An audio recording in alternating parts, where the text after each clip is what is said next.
year was all the stories based on Moses. And the overall theme is Jesus is the same yesterday, today, and forever. Since it is a time of also learning as well as also a time of fun, we're welcoming Chema to share a few words with us about the theme.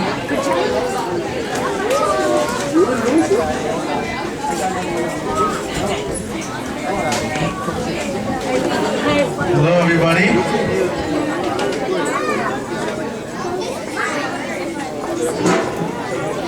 In the name of the Father, the Son, and the Holy Spirit, one true God, amen.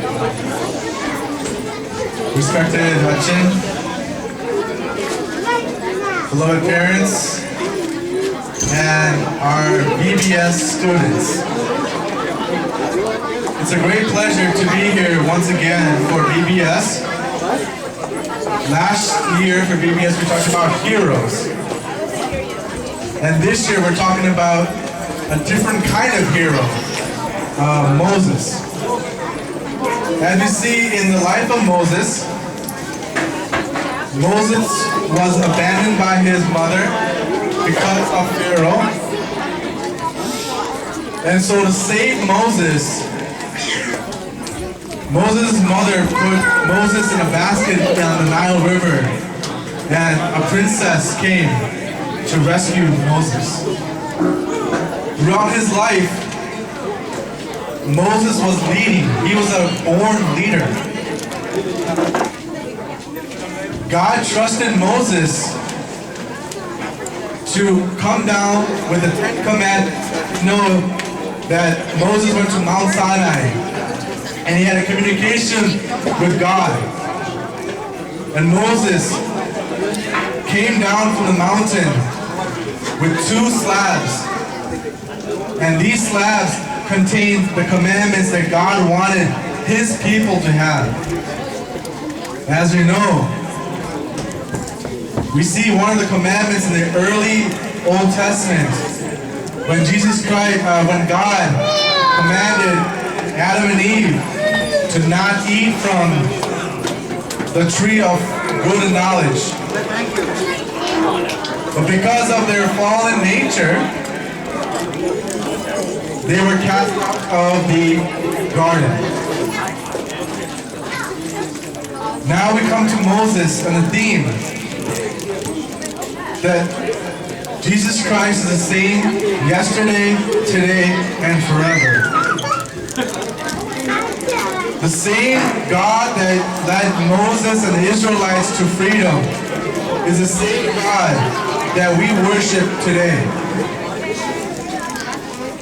It's the same God that had faith in Moses to lead his people out of freedom. It's the same God that we worship today. We look at Moses' life and we see that he had some trials and tribulations. As you see, as a leader, when he was walking in the wilderness with the Israelites, the people started to go against Moses. But through faith and perseverance, Moses was able to lead the people to freedom. My beloved, VBS is a time where kids come together to learn about Christ, to learn about the church, to learn about the sacraments and doctrines of the church. But we see in the slideshow we just saw upstairs, the very last verse on there was taken from Proverbs chapter 22, verse 6. It says, train up a child in a way, and he should go. And when he is old, he will not depart from it. VBS is here for kids to learn about God, to cherish God, to cherish the church. But we should not only wait for this time. We should continuously train our children in the faith. Because as Proverbs say, teach them. If you teach them to go the right way, they will not depart from it. That is what we're supposed to do as parents. as leaders, as youth, we are supposed to train our little kids. It's not only at Sunday school, it's not only at VBS, it's a 365-day, year-long plan. We have to do this every single day. Teach our children about God. Teach our children about the church. This is what VBS is all about.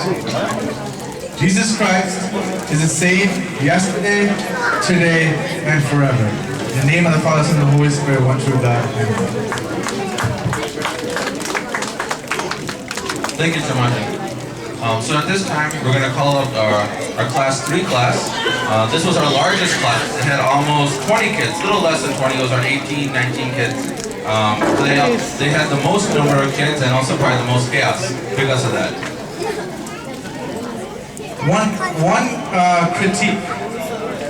People are doing these skits, so please don't talk. It's very noisy. So please stop all conversations. Please listen to what these kids are doing, because these kids are performing for you. Mike. Okay. So at this time, can we have class 3?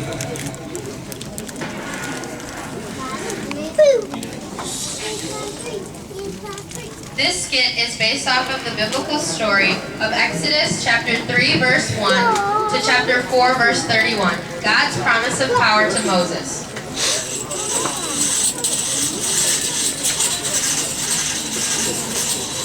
Many years after the princess found Moses as a baby floating in a basket, Moses was a grown man. In fact, he was an old man. He lived in the desert for many years as a shepherd caring for sheep. One day, Moses took the sheep near a mountain called Horeb. Suddenly, Moses saw something very strange.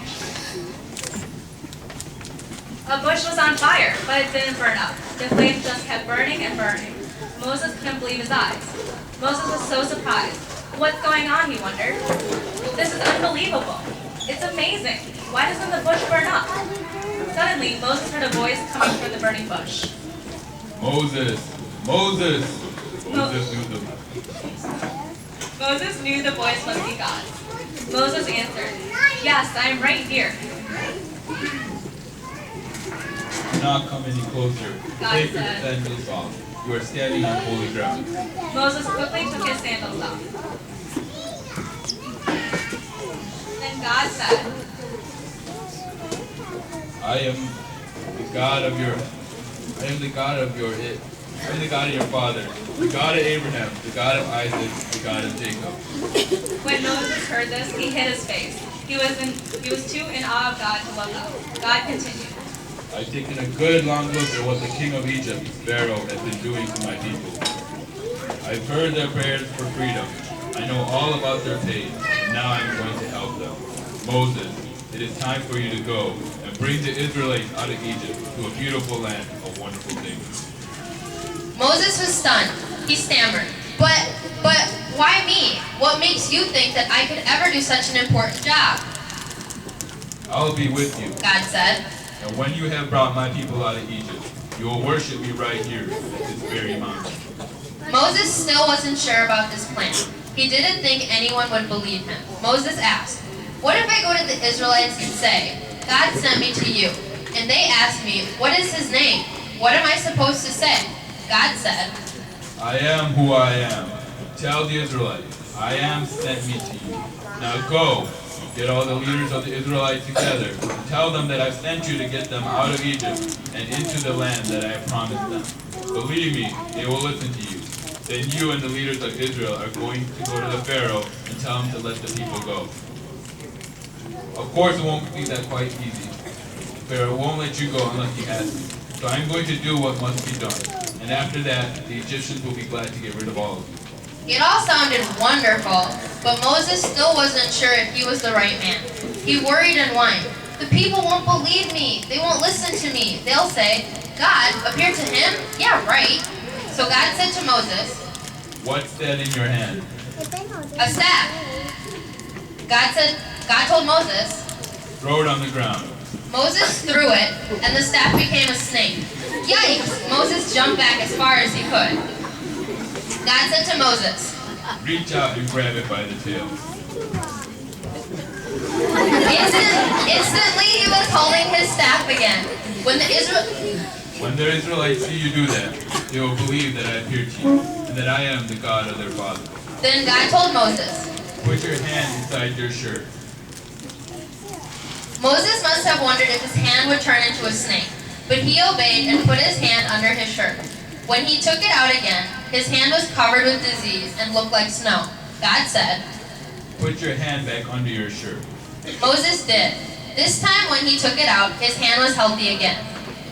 If you show them both of these signs, and the people still don't trust and listen to you, take some water from the Nile River and pour it out on dry land. The water will turn into blood. But Moses wasn't done worrying and whining. But God, please, I don't talk very well. I've never been good with words. I stutter and stammer. God asked Moses, And who made the mouth in the first place? It was me, wasn't it? So get going. I will be with you, Moses, and with your mouth. I'll be right there teaching you what to say.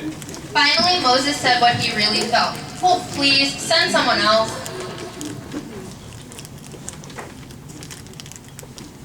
God was not pleased with Moses' fearful attitude. Even after giving Moses all those promises of help and showing Moses his amazing power, Moses still did not believe that he could do the important job. So God said, Your brother, Aaron. Your brother Aaron speaks very well. In fact, he's on his way to meet with you. Speak to him and tell him what to say. I'll be right there with you both, teaching you step by step. Aaron will speak to the people for you. Now take your staff and use it to do the signs that I showed you. When Aaron arrived, Moses told him that God's message was a powerful miracle that made Moses able to do. Aaron was excited. He went to Moses to round up all the leaders of Israel. Aaron told Moses everything that God had told Moses, and Moses demonstrated the miracle.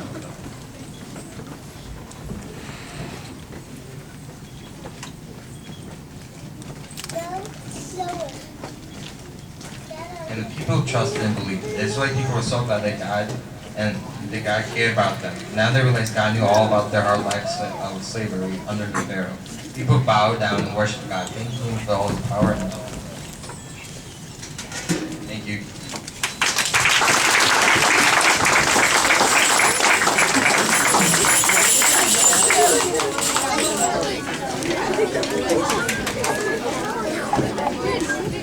Here we get another round of applause for the reenactment of Moses meeting God. So this time we're going to call up class 4.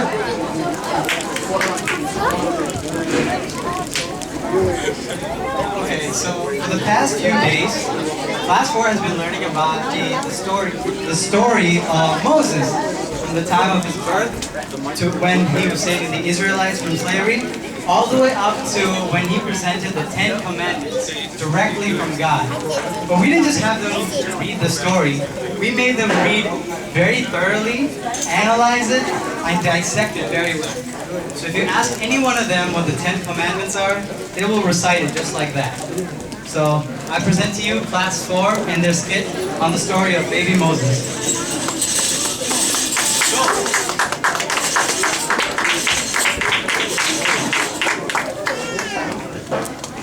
So our story begins in ancient Egypt near the banks of the Nile River. The Egyptian pharaoh was worried that all the Israelites remained as slaves will one day rise up and take over. So he issued a terrible order to have all the baby boy Israelites killed. But one brave family has kept their infant son hidden for 3 months. This can't go on much longer. I can't take the stress. Will the baby cry? Will Pharaoh's soldiers hear him? Will they take him away? Something has to be done. I agree. That's why I'm weaving this basket. How can a basket keep the baby safe? A basket can't keep the baby safe, but God can. Look, we can't keep the baby quiet forever. Sooner or later, Pharaoh's men will hear him. True, true.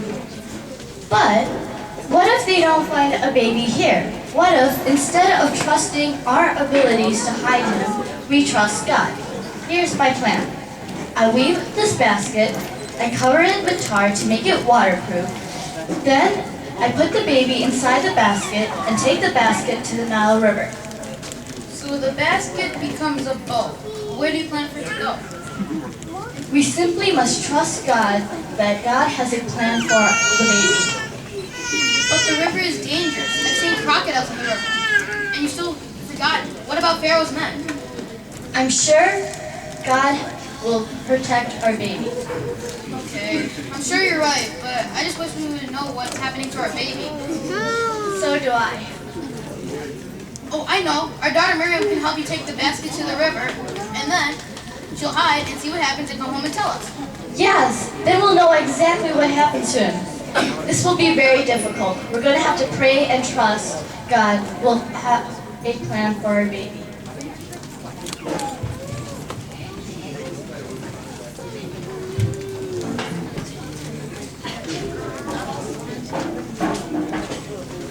Later that day, Miriam hides in the reeds, anxiously waiting to see what will happen to her baby brother.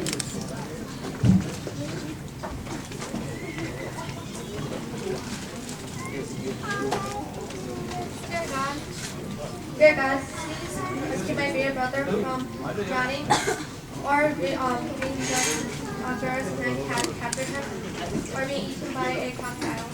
Amen. Oh no, it's the bear's daughter. Ooh, I can't wait for the nice bath in the Nile. The squishy mud and the cool water. Snapping crocodiles. Swirling currents. Flying insects. What was that? Nothing, Your Highness. Maybe she wants his basket. Is that a basket floating behind those reeds? Bring it here. It's just a soggy old basket.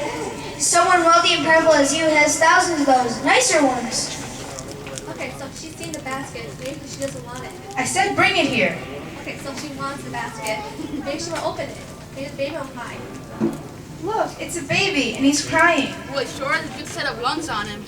He's a very cute boy. Poor little guy. He must be hungry. How can we feed him? Your Highness, I could if you wanted. Speak up, girl. What is it? Would you want me to find Israelite women to nurse the baby for you? Yes, go.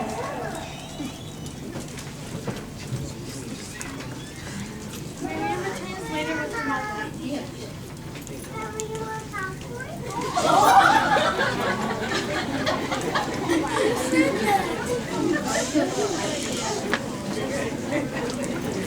This lady says she'll be happy to help you with Dave. Take this baby and nurse him for me, and I'll pay you. Yes, Your Highness, I will. Oh, that was the best plan. Trusting God is always the best plan, Miriam.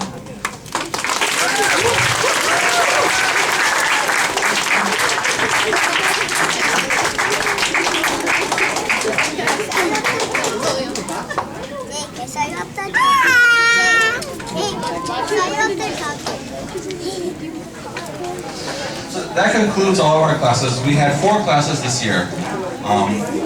This year we had almost 60 students and 37 helpers. That is almost 100 people. That's almost 1/3 of the general population of the church is coming and helping out with VBS. It is truly a blessing for those that participate as well as those that help. I know the first couple of years that we did it, we were like, oh, this is too much work. We don't want to do this. But as you do it, you realize you're serving the Lord. You're helping your fellow members of the church, and it's a blessing truly to everybody that participates as well as those that help. There's too many people to name by name. There's 37 people that help, but there's a few that I especially want to just call out. Because the first day of VBS, there was nobody assigned for food, and I just got to get a couple some snacks, and kids are so hungry, and everybody's looking at me, I'm like, what should I do? The next day, all the aunties got together, and they provided a great and awesome meal. Naomi auntie, Susan Chechi, Delcy auntie, Suja auntie, Shibu uncle, Diti Chechi, they did an awesome job the next day. The kids were full to their very most that they could eat. Every year, for VBS, I come and ask Sybil, can you do crafts? And every year she says, no problem. And every year, the tables over there are full of stuff, and the kids come home with boatloads of stuff. Another reminder for the parents, take that stuff home. Don't leave it here. If your kids were in VBS, they have something to take home. Take it home. Otherwise, it's going in the garbage. Take it home. the t-shirts that you see the kids wearing, as well as the slideshow that you saw earlier this day, those are both prepared by Shane. Once again, are the media skill the kids learn throughout the year help out not only in VBS but throughout their lives. So as you can see today, Shane was able to put those two things together. If your kids came home extra smelly yesterday, you could blame Toby and Ashlyn. They both organize the sports where they're outside running, jumping, moving around. You can blame them. And last but not least, we have to thank all the teachers. When I say teachers, it's not just standing and talking. It's interacting with the kids, teaching them lessons, taking them to the bathroom, making sure they eat. It's not a simple, hey, I'm just gonna talk and that's it. But during the actual VBS, they're basically almost like their brother and sister, their parents, almost during that time. And it starts not just at VBS, but during the last couple of weeks, they've been preparing, reading, studying, buying materials, things as needed. So once again, I just wanted to give a thanks to all the people that helped out with VBS. It was just an incredible opportunity and an awesome time for all the kids. So this kind of like to call action up for any last words. Thank you, Jesse. What an amazing show from the children. When I stand before you, I am proud of my children here. We have shown small area, show stage, but 37 students, 60 students or 37 children, teachers stand together here. That's showing their living sacrifice for our children. Here we conclude with our 2013 summer vacation. When we start this VBS, it was a one-man show work. That was Jesse. Then we grew up. That time Jesse was single. He married. Then Stacy joined with Jesse, go with our VBS. When they have 2 kids, they cannot make up everything because of the 2 kids running around. Still, they're doing the best they can. Now, all our Sunday school teachers help together, holding hands to hands. You can see the improvement of our VBS. No doubt for that. Those who miss VBS, the children, few families miss the children for VBS. Please try to come and participate next year. To be more enthusiasm, more participation, and you can see more wild participation throughout the VBS. That will show of our strength of